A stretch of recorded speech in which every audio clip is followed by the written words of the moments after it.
Coming up, the Brooklyn Nets look at the back end of the lottery and ask the question, could there be some sneaky athletes worth grabbing onto? We discuss CMB and Asa Newell all coming up next.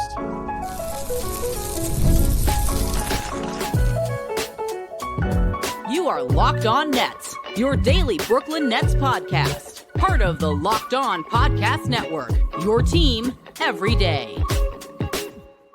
Yes, my friends, it is the Locked On Nets podcast right here on the Locked On Podcast Network. It's your team, the Brooklyn Nets, every single day. He's Doug Norrie. I'm Adam Armbrecht. We thank you, as always, for making us your first listen of the day. We are 100% free on all those great platforms. And on this, our Fan Take Friday, Doug, we say, hey, what about the rest of the lottery picks potentially here for the Brooklyn Nets? It's interesting as we talk about a couple of these players here and the way that I think starting around, as we said yesterday, 7-ish and back in the lottery is when I think it comes down to how teams feel about these players, because they're all great prospects, but they all have flaws.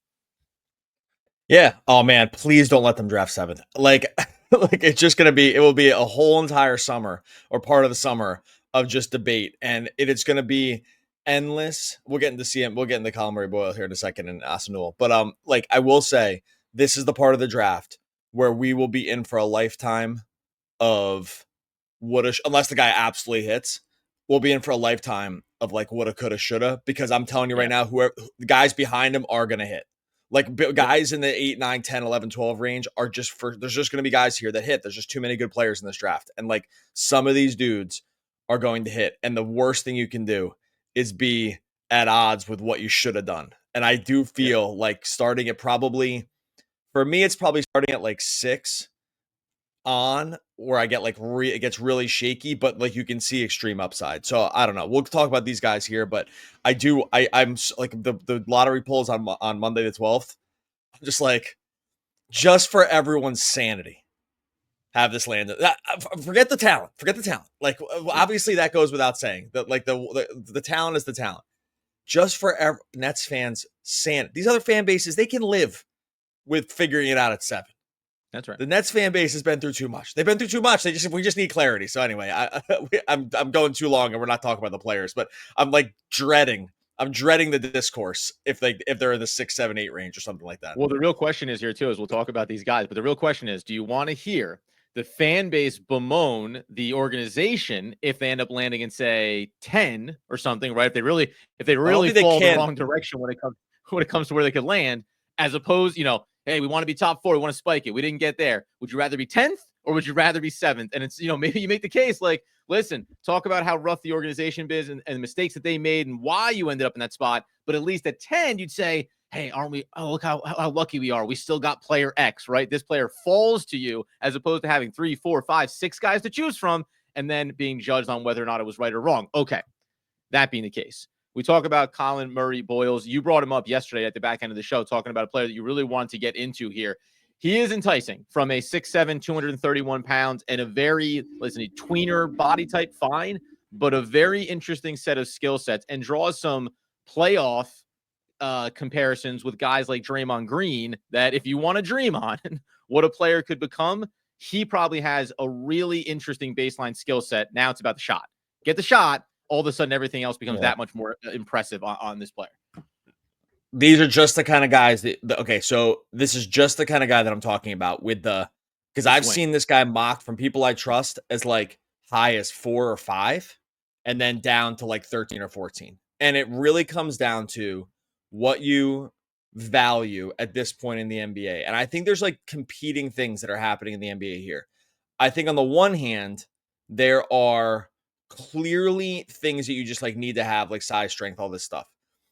But what we're seeing in the playoffs too is that like really helps to have 5 guys who are connected and kind of all know what's going on and no real like clear crazy flaws in their game, but also like just like sort of can all work together. And I think like we're seeing like this complete system of like basketball where I think for a long time we talked about, this is CMB related by the way, but like for a long time we talked about you need like these top guys to compete. And that's true. You do. But what you also need are 5 guys with just like no super obvious weak points to be able to compete like in the playoffs, right? Like you can't, like we are like in a weakest link part of the NBA here. CMB to me would clear up for a lot of teams like no clear super weak link.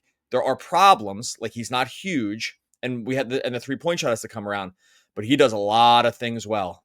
And he's the kind of guy, it's like, well, I don't know exactly what archetype he fits in, but it sure seems like enough works here that you can dream about a ceiling case.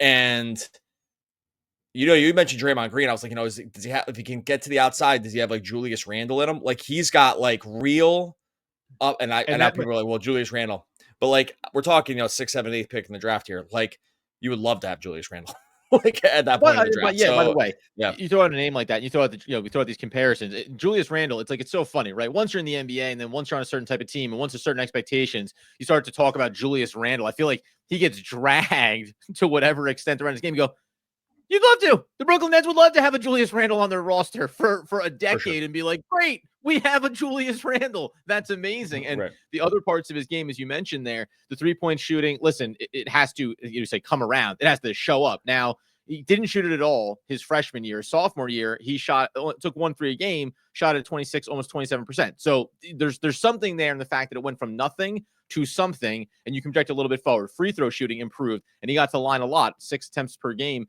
this past season. He's a player that you can set up in the pick and roll as the initiator or as the roller to the basket. So you like that, the court vision, the passing. The funny thing that we talk about here is probably a little bit of we go back to some of our other prospects we were discussing. The Derek Queen of like, can get down the low block and bang bodies. You're like, is anyone dying to have a low block presence, even as a tweener undersized? Not necessarily, but to your point, it's the everything. He checks a lot of boxes. It's not even talking about the defensive end of the court here for him. He checks a lot of these boxes. This all hinges to me on the shot.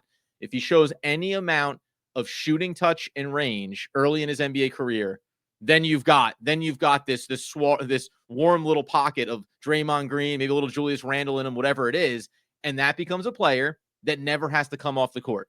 We talked about this with a lot of teams, playoff basketball, with the Brooklyn Nets. There's far too many players that we've been able to over the last handful of years look at it and go, yeah, well, he does this well, but you wouldn't want to play him in this spot. Sure, he does this, but he can't complement that guy, right? You need complete players, as in they have most of the tools in their bag, even if we're going to grade them on a sliding scale, right? Not 10 out of 10, but if you're a 7, 7.5 across the board, that means you can be a contributor every single game without having any issues. Yeah, I think that, so look, he has good court vision. He was a pretty willing distributor. Like he could be sort of like this sort of not offensive hub, but you could run a lot of actions through him because he can see the rest of the court. He can face you up a little bit. He can get to the basket. He can bang bodies. He's undersized. So if he wasn't able to extend, he would be completely undersized guarding traditional 5s, and that would be a problem. Because if he's your 5, it's a problem. But like if you played him next to like Nick Claxton, it's a problem because you might lack spacing if you can't get out there. So it's not perfect, but there's just like whenever I see guys who looks like they do, like I said, he does most things pretty well now, I think.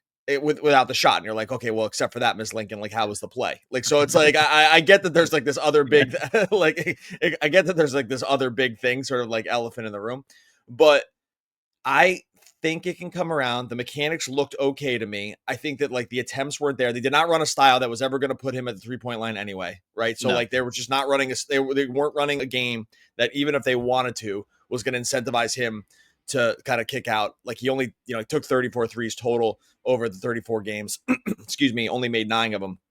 Did pull the trigger a couple times on pick and pop stuff when he was out there, but like it's like, I don't know. I would put him higher. Like again, the question, I guess we can wait to the end here where we'd rank him versus Asa Newell, and then maybe some of these other guys who are in a similar archetype class, like and like Derek Queen, and maybe like that would be for the third segment here. We kind of just rank where we see those 4 guys, because I think it is instructive to think about. And I'm glad we're doing Asa Newell with CMB here because they are similar but different. But like, I think that the ceiling is pretty high here, but I also might just be rose-colored glasses around things that I've kind of poo-pooed about other guys. So I'm open to that piece, but like, I don't know. I think that there's enough that really goes right for him here that he can make up for some of the other problems, but that might be, I don't know. I'm open for pushback on that.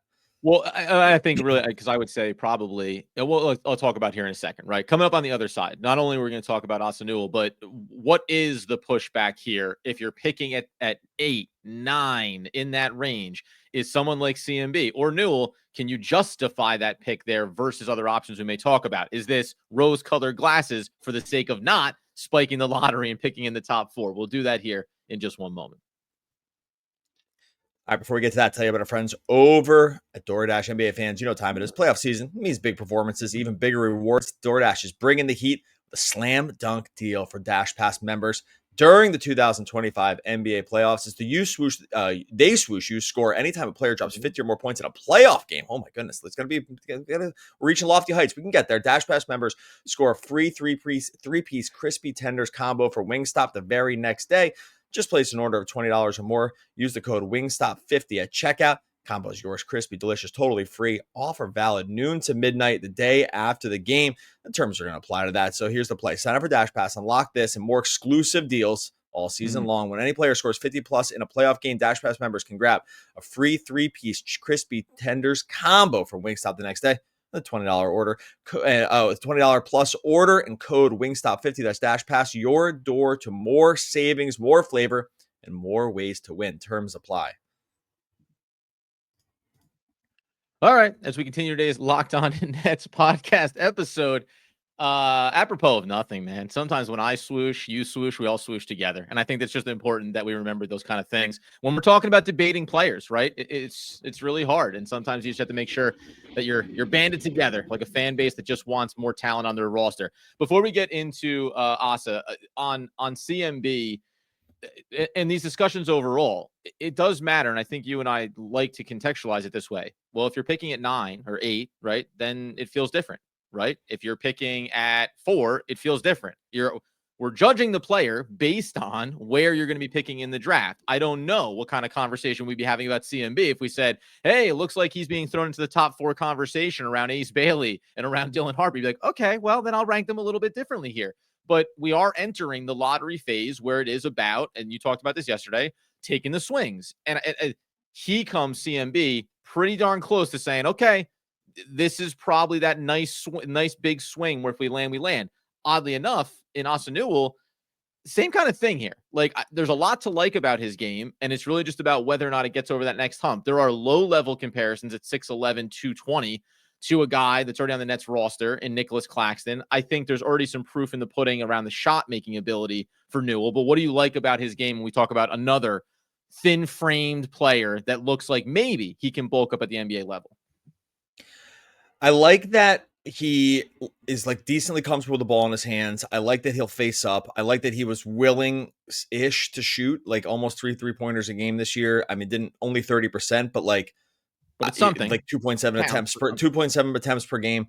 I like that stuff. He's a very good defender, massive, like huge motor. So I think he comes in tomorrow and is like one of the, definitely would fit the Jordy Fernandez style of never stop, never stopping. You know, yeah, like he definitely has that kind of motor to him. So I think that there's a piece of him there. I think those are like the upside cases. Like he'll be a pretty good switch defender. He'll offer you like sort of like traditional rim protection. But the thing, I guess most of my things are going to be on defense here. and that's going to be the problem. I think that the problem is we're going to talk about defense.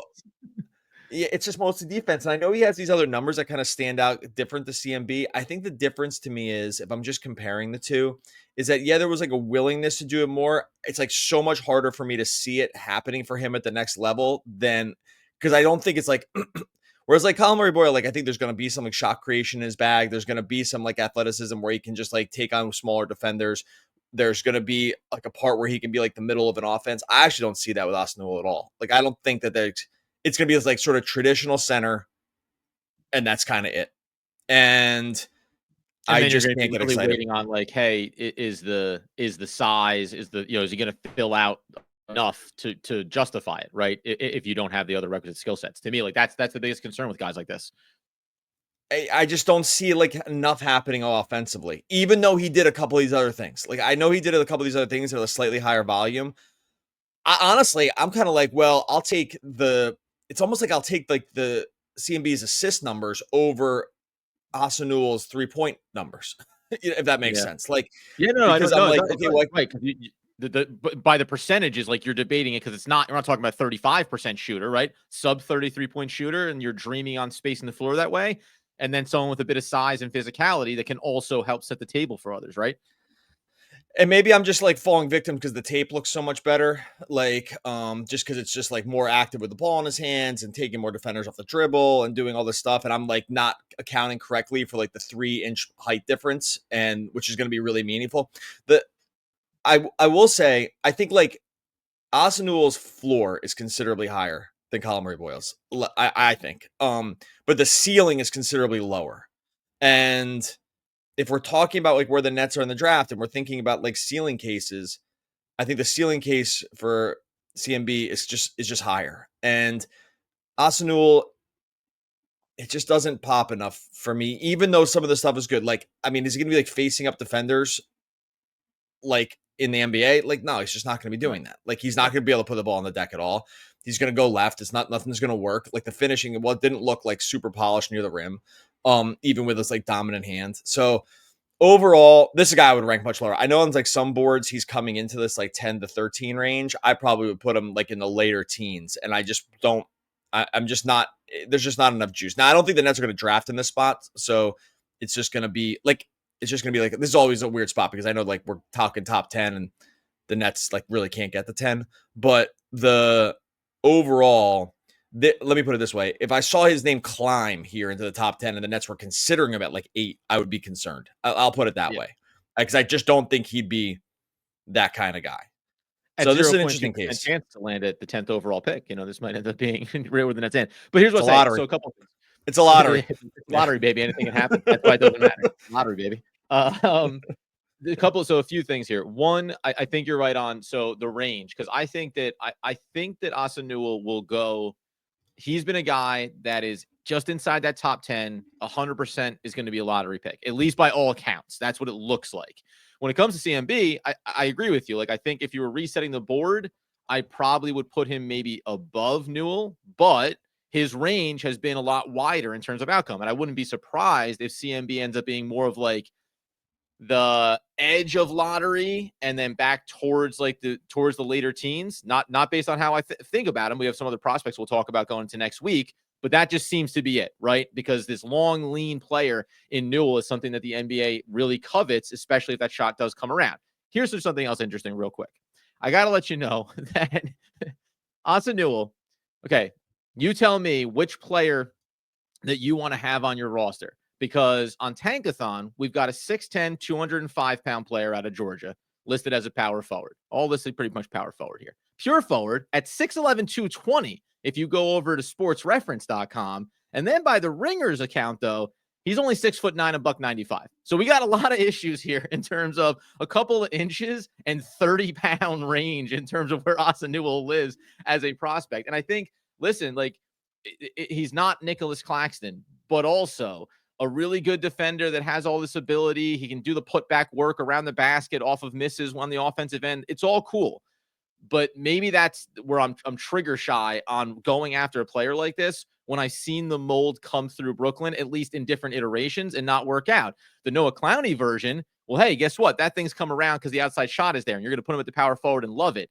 This is a different type of player, and I find it interesting. Coming up here in a second, we'll take a look at what does it mean to draft him or a player like that. And then, as Doug mentioned before, let's rank all these guys. Where do we see this board when it comes to some of the bigger players and whether or not it's out of order by many accounts? We'll do that here in just one moment.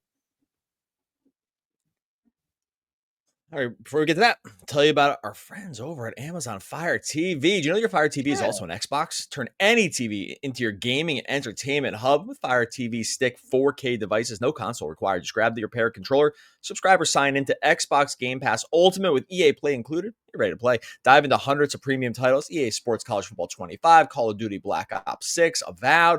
As easily as you stream your favorite shows. It's gaming made simple. And it's all on your Fire TV. They've got the latest technology for elevated playing. It's endless entertainment, 4K streaming. Watch more than 1.5 million movies and TV. I could blow through that in a weekend. It's a pretty big number, though.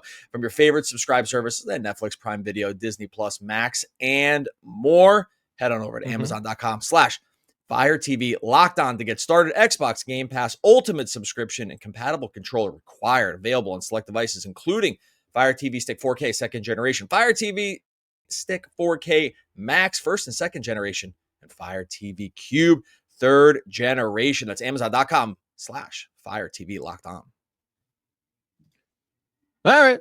As we lock on to a tied in pretty little bow, close, almost had it, of today's Locked On Nets episode, looking at a couple of these prospects and talking about where we think they rank. Let's go to the rankings right now. You said you have 4 players that you want to stack up here when we talk about, let's just say, living inside of effectively the lottery and even potentially the top 10.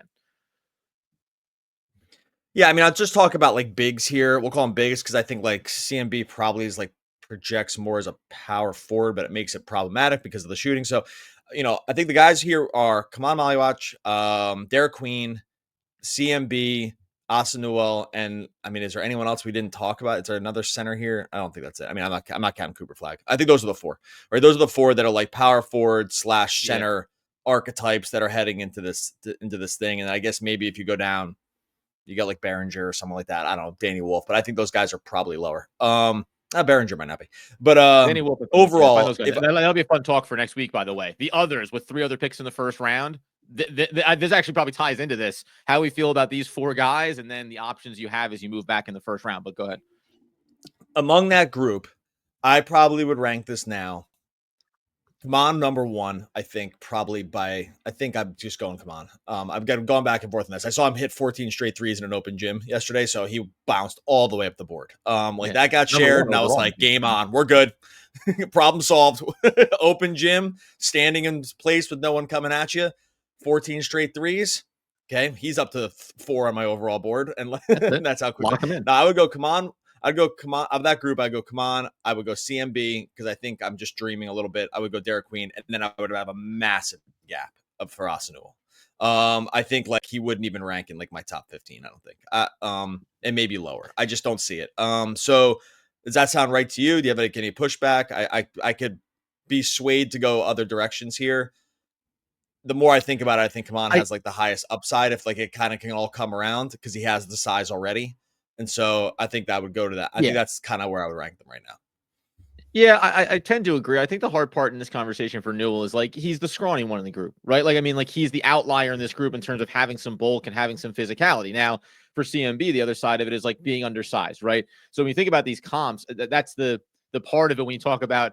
I was reading a write-up where it's like everyone's been like looking for their Draymond Green for years, right? You want this little Swiss Army knife, physical enough, can do some things, can get into the 5 at times, can help facilitate all those. So it is what makes him climb. I think I'll go with you on Kaman, CMB, Queen, Newell, mostly because Queen is actually a guy that I'm lower on than I think some boards may have started to push him up a little bit. So it's easier for me to push Queen down. I still think that Newell is going to go in the lottery. And I wonder if it's going to be a case of like a team feeling like it's the right spot, to take a shot on a guy like that. But I would not be, and we've been wrong on this stuff in the past, but I wouldn't be elated if it was Asa Newell for the Brooklyn Nets. And by the way, it creates other problems. And I know this doesn't really matter for the Nets. Take the best player. You think he fits whatever it is.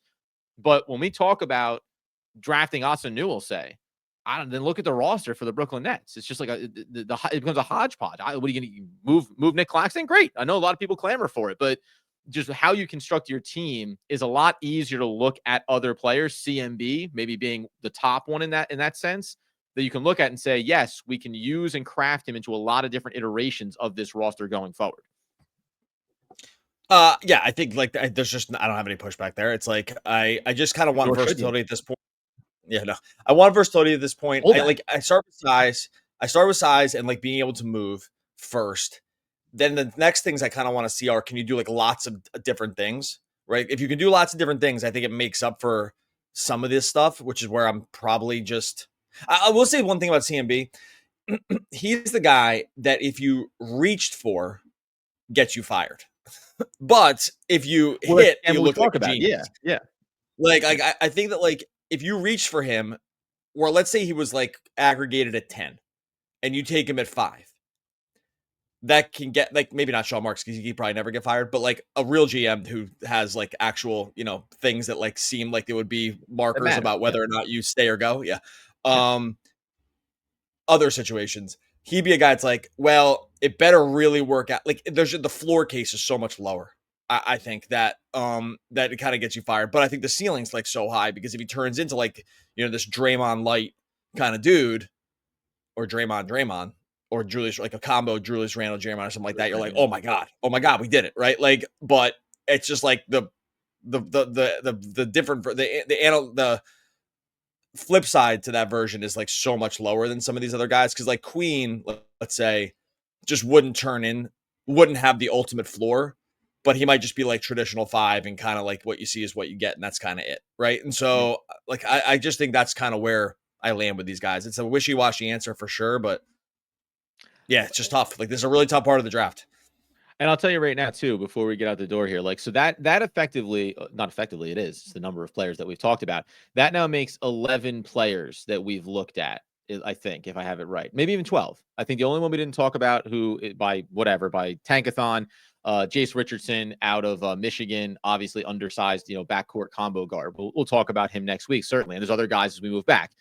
But so we're talking about that top 10-ish kind of range. Again, if you're picking at 7 or 8, and kind of your point here, what I wonder about is where the Nets land and then the type of decision they're going to make at that spot. If we're talking 7 or 8, the most likely landing spot for them, you mentioned it there, CMB at 5, that could be a fireable offense if it doesn't work out. CMB at 10, if you were to be down there, well, that maybe feels a little bit different. And I always think it's hilarious to debate about taking a guy marginally between 1 or 2 positions in the draft, but the other part of this for me is the thing that I don't think is likely, but it's with all these other draft picks. How do the Nets view the rest of the draft class? It's very deep. That's great. But is there a world where they're trying to figure out a way to get a player in the top 10 with that first one and then think about how they get up to 14, 15, 16, 17, something where they move the margins a little bit? Because if CMB has maybe this range of outcomes and you see him slipping, quote unquote, out of the lottery and towards 15 or 16, and you've already made your selection, whatever the Nets end up doing, now all of a sudden I think like maybe you get inspired to say, how do we go get this guy? And that feels a little bit different than if you're picking him top 10 or moving up to pick him somewhere, if you're just moving up marginally to get him in the top 20, let's say. And I think we'll talk about next week. Some of these other guys that are going to be on the board there's ones that I don't dismiss, but that I look right past and say, yeah, there's going to be at least 1 or 2 guys here that we've talked about already. 1 or 2 of these guys in the back end of the top 10 is going to be there at 13, 14, 15. It's going to happen. Someone's jumping up into the lottery that isn't getting talked about enough. Maybe Jase Richardson's going to go somewhere the Nets don't even care about. We don't want to talk about him, right? That's going to impact something here for the Nets when it comes to where they land in the lottery and where they are when it comes to those other 3 picks. I'm telling you right, even guys like Fears are going to swing this lottery because I'm positive that some people see Fears as probably like the 4th overall guy, and some probably have him at like 10. And as he falls to 10, depends. Some team's going to say, what does it take for me to go get him now at 10 or 11, right? Like, I'll be willing to have the talk about going to get that guy because we think we're stealing a prospect now. Exactly. And like guys like this are going to shift the whole board because like there's just going to be different evaluations that all these guys are good. Everyone to me, if I just use like the Tankathon big board just for like an aggregated result here, right? Everyone from me from like 4 to I'll just say 4 to 11 right now. Something that 4 to 13, but I'll back out Newell. Like I could just see wild shifts in where people rank these guys, even like on like an internal team level. Like all these guys just have 3 of those guys in that lottery are not in the lottery on multiple teams draft boards, right? Like three of those guys are not there. Yeah. I would make the case. I don't think I would go that far. I wouldn't go that far, but I would say there will be wild distribution differences of like where they rank. Like, so like, I think some teams will have Jeremiah Fears again, like as high as 4 and maybe as low as 11. And maybe that's a little low, like something like that. And then they'll have someone like Jakachionis somewhere between like 7 and 14 or something. You know what I mean? Like, I just think there's like, this is the difference of where these guys are going to go. And so I just think like there's just big ranges on differences. And then every one of, and okay, so I'm going to land the plane here. Every one of those teams that overvalues a guy compared to like the Nets, let's say, that would be, and then that's mine. That would be great because it pushes a guy earlier into the draft they didn't want and pushes a guy that they want down.